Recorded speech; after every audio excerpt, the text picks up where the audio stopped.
Magandang araw po sa ating lahat. Ako po si Noel Reyes, ang spokesperson ng Department of Agriculture.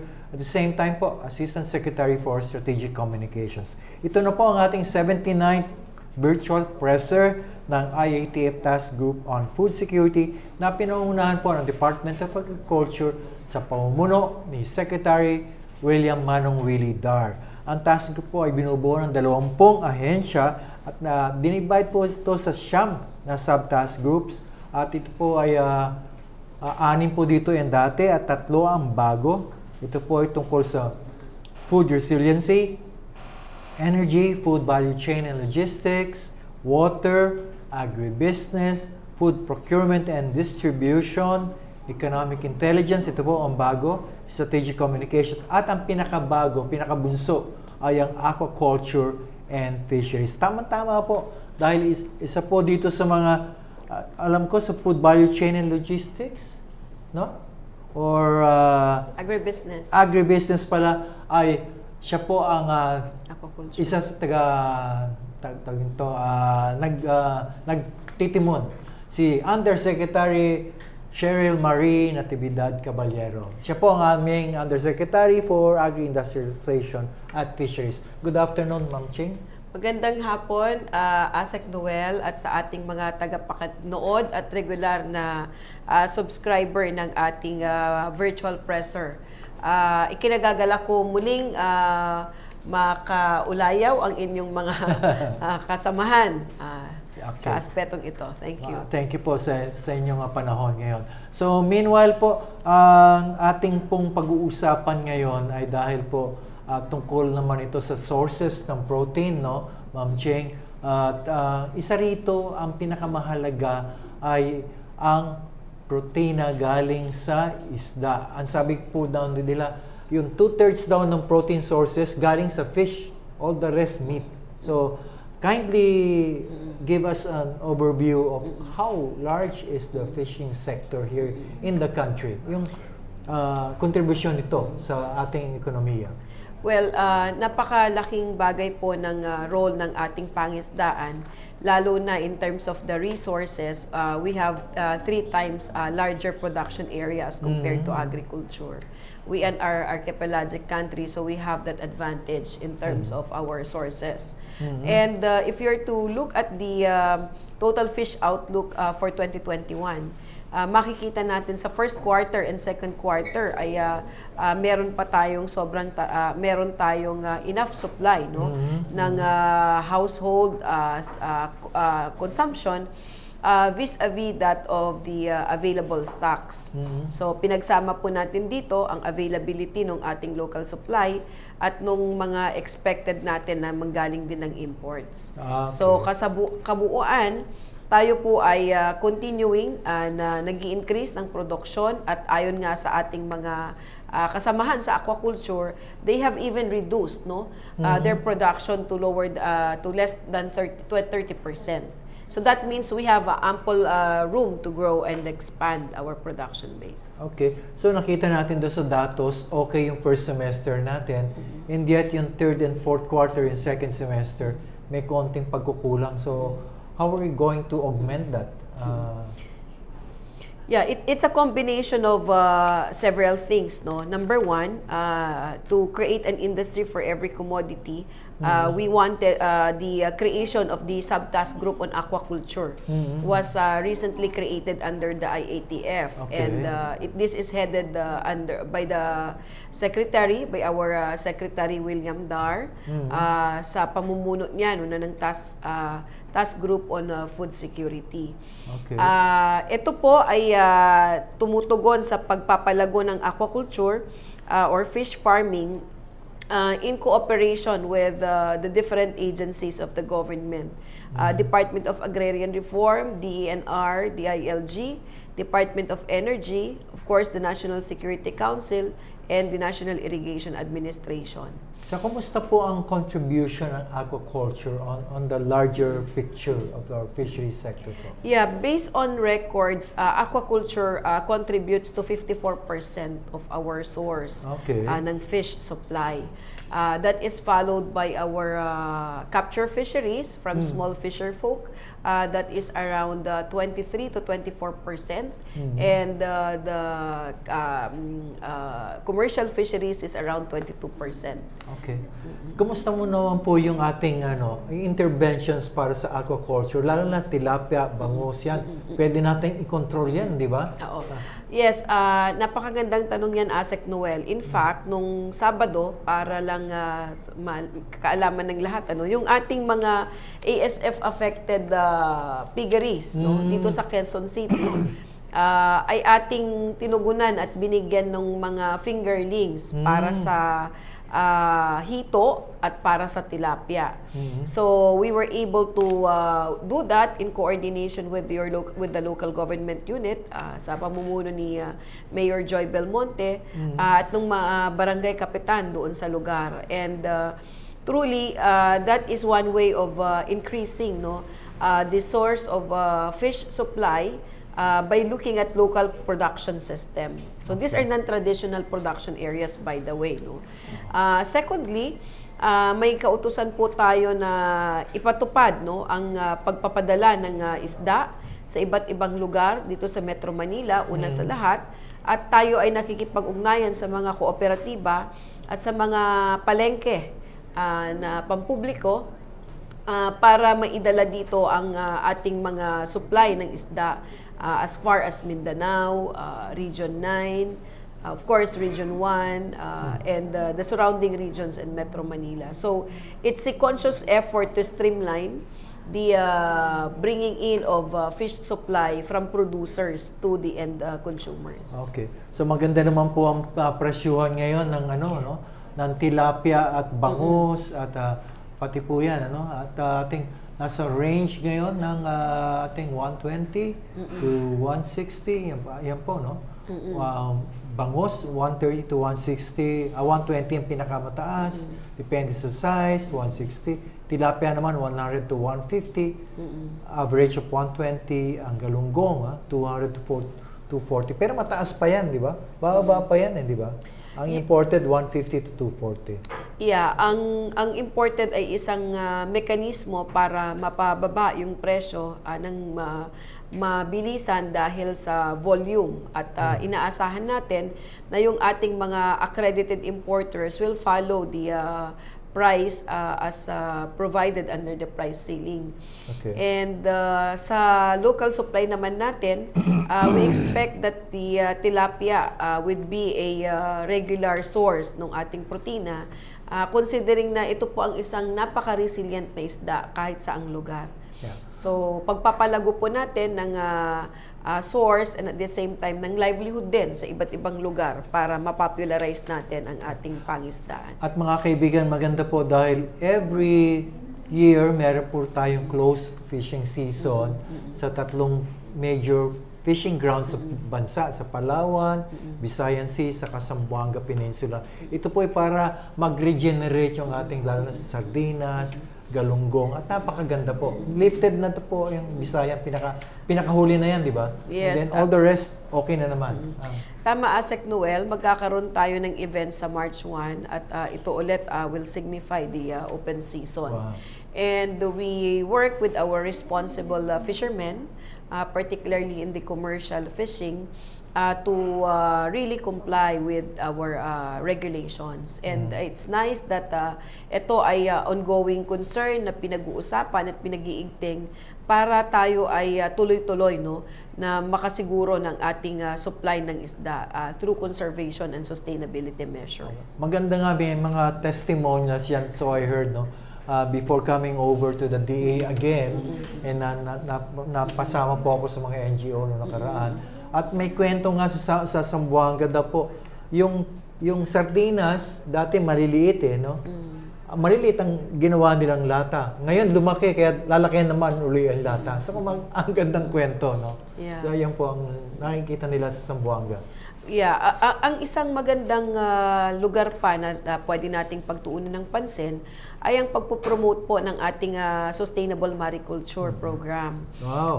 At ito po, of course, may mga lugar na po tayo na madami na nag-engage sa mariculture at isa sa mga lugar na yan ay ang case study ng Panabo City. Yan, seaweeds at fish seaweeds, cages. Ha? Oo. So, sila po ay nagba-value adding na rin, pati yung mga bangus na maliliit na minsan ay sobra-sobra para magbawas sila ng stocking density ay ginagawa ding sardinas.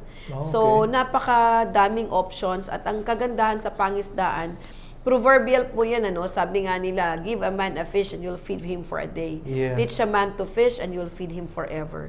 And that is the kind of attitude that we at the fisheries sector now are promoting to help our fisher folk in this sustainable manner. At yung nakita po natin kanina sa seaweeds, isang pamamaraan din po ito para mapataas ang kita nila.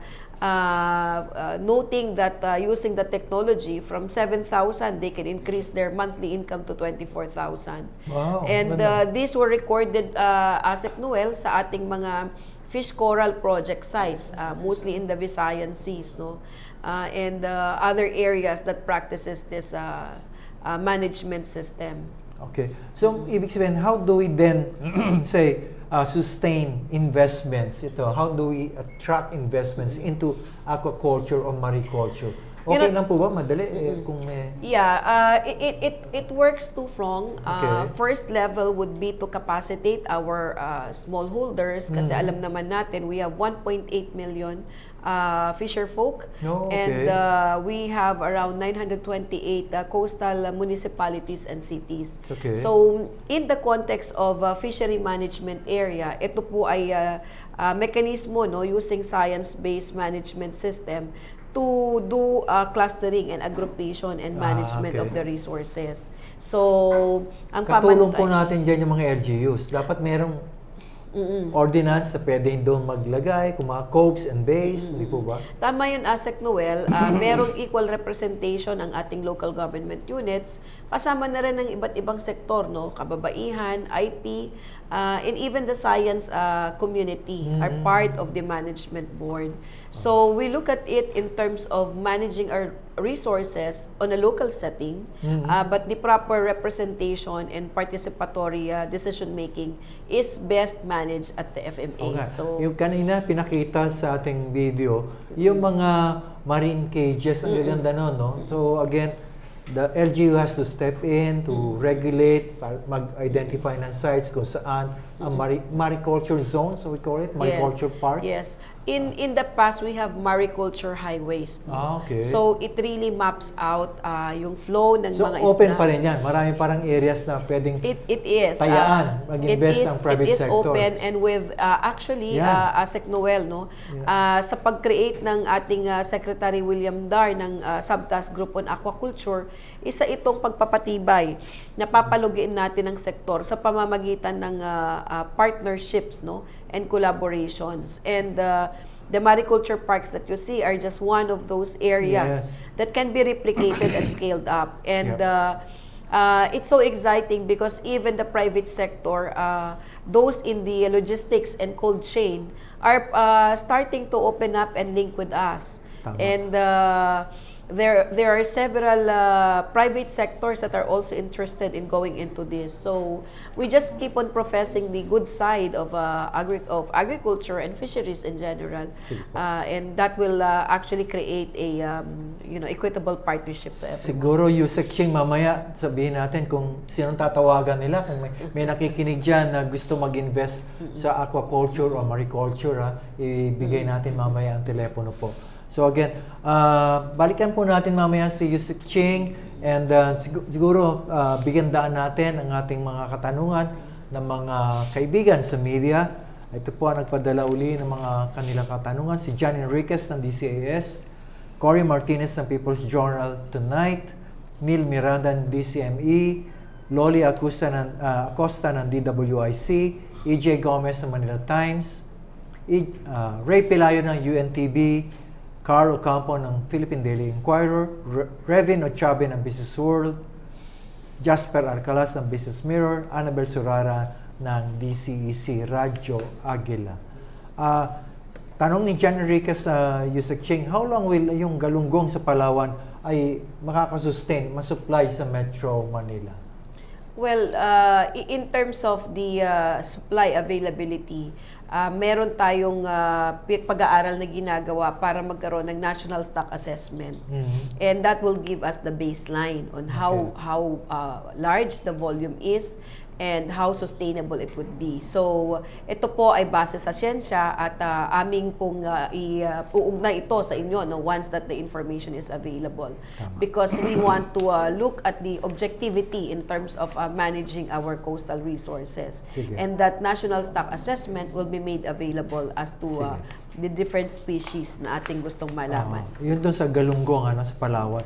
Anong actions kanina na banggit nyo na? Additional actions to taken to produce more fish? Aquaculture and from marine aquaculture and of course looking at the different production areas. So meron na ring pag-uusap ang kagawaran ng agrikultura with the Department of Energy, to look at these dams and reservoirs as potential production areas. Pangalawa, nakikipag-ugnayan na rin tayo sa Department of Agrarian Reform dahil alam natin na may mga public lands that is under their oversight, which can also be used as production areas. Okay. So what is important is that tignan po natin itong mga production areas na to. And not to mention our fish pond leasehold agreements na hindi na operational. Okay. So it's just a matter of itemizing which are their production areas. And we will come up with a platform wherein different investors, depending po doon sa kanilang investment appetite, will be willing to go into. Okay. Kakaibat po, si EJ Gomez, pag-iisahin ko na tungkol sa fisheries, Manila Times, EJ Gomez, current fish supply stocks. Kanina pinakita natin yung table. Might as well show it again. Tapos updates on increasing aquaculture, nabanggit nyo na po. Initiatives to boost overall fish output. So again, Usec probably we can... Yeah. Asec Noel, hindi ko pa nabanggit yung isang malaking programa ng Department of Agriculture, yung ating Agro-Industrial Business Corridor. At isa po sa pillars ito ng ating ng administrasyon ay maigamit ang ating mga lugar na hindi pa na-develop sa konteksto ng agri-industrialization. And we are tapping the freshwater aquaculture along Laguna Lake. Oh, wow. At mag-uumpisa po tayo doon ng 80 cages, floating ito cages. Ito yun, no? Yes, we will In have Taguig. 80 floating cages in Taguig, agro-waste processing and treatment facility, fish shalan, fish port with cold storage facility, and fish market. So, this is already going to be implemented this year. How much are we pouring into this Yeah, good investment? question. We are pouring in 250 million. May counterpart ba ang Taguig dyan? Yes, they are going to put up some of the access roads leading to the facility. They are also putting up the component on fish market. And yung capacity building, Welcome din Usec ang private sector to put in their money, or locators or something. Yeah, because the floating cages is meant to address the needs of the 1,000 fisher folk. Exciting po yan. So maganda yan. Magiging pasyalan yan. Yeah. Fisyalan pala. Yes. We were there, di ba? Yes. Oo. Isa itong pagpapaumpisa sa development din ng Laguna Lake Development Authority at tayo nagpapasalamat sa pamumuno ng ating General Manager Medina sa area na ito because they are providing 2 hectares for the fish port. And other facilities and for the LG processing. of Taguig also, di ba? Definitely. LG of Taguig has actually championed the project with the leadership of Kong Lani Cayetano and Congressman Alan Peter Cayetano. And the local government unit has been very busy mobilizing, yung women and fisher folk nila para maging parte nung pag-uumpisa ng ating agro-industrial corridor in Taguig. Okay. Thank you po. Yung fish outlook po for 2021, siguro let's go over again. Yeah. First semester is about, first quarter, 3 days equivalent ng excess, 11 days sa second quarter. Pero pagpasok ng third and fourth quarter, pwede bawiin ito, no? -3, -2, ha? Oo. Magandang tanong yan, Asec Noel, kasi hindi pa natin na-factor in, no, yung initiative na ginagawa ngayon ng fisheries. Okay. So, atin pong paiigtingin yung ating mga hatcheries na pag-aari po, no, ng ating NIFTDCs or yung National Integrated Fisheries Technology Centers. Meron po, kasama po nung under NFRDI, may 12 po tayong NIFTDCs na ating palalawigin sa pamamagitan ng hatcheries. And that will be connected to nurseries, which the private sector and local government unit can partner with as we support the grow out in various parts of the country for aquaculture. Thank you, Usec Ching. Tumungo naman tayo sa ibang issue, no? Balik tayo sa issue ng baboy. Cory Martinez ng People's Journal, statement regarding pork holiday uli sa Metro Manila. Kasi po yung pork daw po hindi pa nakakarating sa kanila. Again, yung pong pork holiday, sa ibang areas po, tuloy-tuloy po ang pagde-deliver ng baboy. Kung hindi pa po nakakarating sa inyo, sa amin po aming pong babanggitin yan sa National Meat Inspection Service. Ito po, as of yesterday, ito po ang deliveries natin sa Metro, na 3,000 heads po yan, no, ha? At yung pakaramihan, Tarlac, Bulacan, Batangas, no? At konti lang po sa South Cotabato and dahil po may bagyo. Pero karamihan po, Region 4A po. Tuloy-tuloy naman po yan. Okay, next. Kay Neil Miranda, DCME, kung aalisin daw po ang price ceiling, ano naman gagawin hakbang para ma-resolve ang problema sa pork issue. Yun po ay suggestion lamang ng ating sa senador ng tinanong si Secretary William Dar at pinag-aaralan po yan, no? At binigay po ni si Secretary Dar ang instruction sa ating National Livestock Program group, sa agribusiness and marketing, sa regional operations para tignan po, magkaroon ng data and analysis on kung pwede pa hong itaas kasi humihirit po ang national hog farmers na itaas daw po ng 330 to 350 instead of 270 to 300. Yeah. So pag-aaralan po yan, di ba? Ang pananaw po natin dyan, tinitignan natin siya sa konteksto ng negosyo at sa interes ng publiko. Yes, alam naman po natin ang pagbababoy ay isang negosyo na nagre-require ng capitalization. Okay. So ang kagawaran ng agrikultura ay binabalanse po ito para siguraduhin, no, na sustainable ang ating hog sector.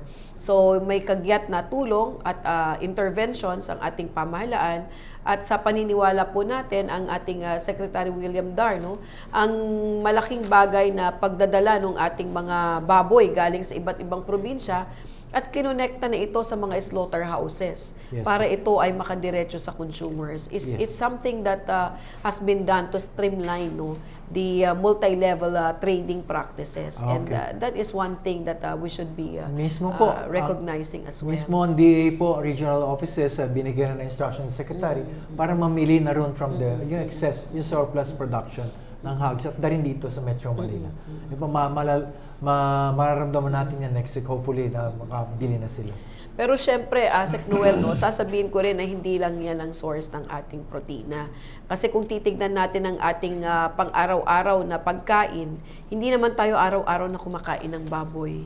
So, it really pays to look at the nutrition requirement of every household and see how the balanced way of, portioning yung intake natin sa iba't ibang sources ng protina ay mahalagang mapag-usapan siguro sa mga susunod na usapin para maging paraan pa na rin ito na iparating natin na we have to be healthy, we have to eat nutritious food to fight the COVID pandemic. Kaya nga po, ang sources po ng protina hindi lamang baboy, manok, may isda, soybeans, at syempre, pinakamura sa lahat, itlog. Munggo. Lagi ko si munggo. Ito, sabi po, based po sa price monitoring ng DA, may mga palengking nasa 350 pa rin ang price ng baboy. Yan po ay, yes, yun po ang monitor namin. Kaya lang po, gumaganda naman po sa ibang palengke ang status po nito.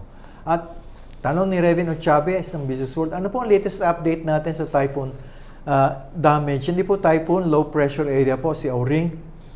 At ito po, Meron po tayo ngayon, ang balita po ay nasa 2 million pesos ang ating value loss. Karamihan po rice, konti lang po, 300 hectares. At in fact, nandun po ngayon si Secretary William Dar, kasama ang Presidente at iba pang mga member ng gabinete para bisitahin po yung mga ating mga kababayan doon na nasalanta ng karamihan doon baha Usec, no? So again, yan po ang pinaka-latest natin sa bulletin number 6 na low pressure area na Auring. At tanong naman yun po yung tanong ni Revin Ochabe, no? At may tanong din siya sa fish supply. Enough po ba ang fish supply natin amid high prices of meat products? Sapat po ba? Pinakita na natin kanina yan. Okay?